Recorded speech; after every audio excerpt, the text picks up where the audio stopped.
waulize wamama, wanaume wengi wenye hera, wenye kutimiza matakwa yao, hawajui kuongea mdomoni. Wana maneno mengi ya mauzi. Yaani hata kikupa kitu anakusimanga. Mnaelewa kusimanga?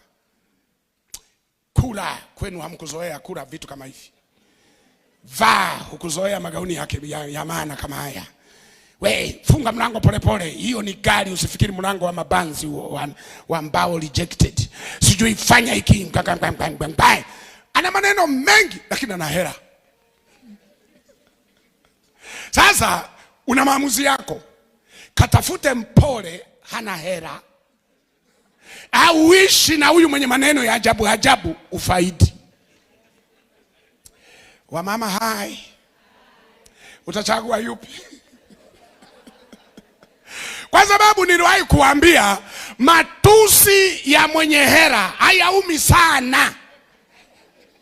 Kwa sababu anakutukana, amekununulia gari, amekutukana na kupeleka shopping, anakutukana na kupeleka Dubai, mnazunguka mnarudi, anakutukana lakini una enjoy pesa zake kuliko huyu anayekupamba pamba. Honey baby, mnasukumana na sukuma toka Januari mpaka Disemba. Wangapi wananielewa kitu nasema? Sasa ukiwa na kisirani, kuna vitu vya msingi utavikosa. Kwa sababu wale ambao watakufikisha mahali kwenye hatima yako, usifikirie watakuwa watu wema sana. Ni wasumbufu, lakini ndani ya hao wasumbufu kuna asali.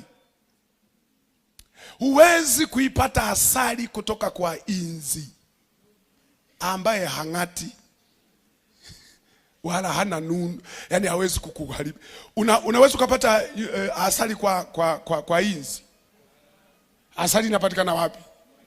Nyuki ni wa rais. Vitu vyote vizuri na vitamu vinapatikana kwa shida. Ndio maana unairamba asali, lakini kuna mtu ametoka na manundu. Mnaelewa manundu? Kwa sababu ya kuitafuta hiyo asali. Asali haitengenezwi na inzi ambao hawangati.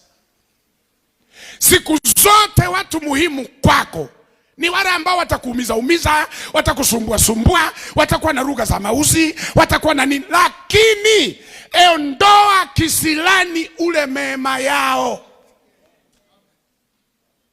Sasa hivi ninavyoongea, kuna watu umewadiriti, umewabroke. Lakini kitu ambacho napaswa kuelewa, mimi kazi yangu ni kufungua kichwa chako. Na hapa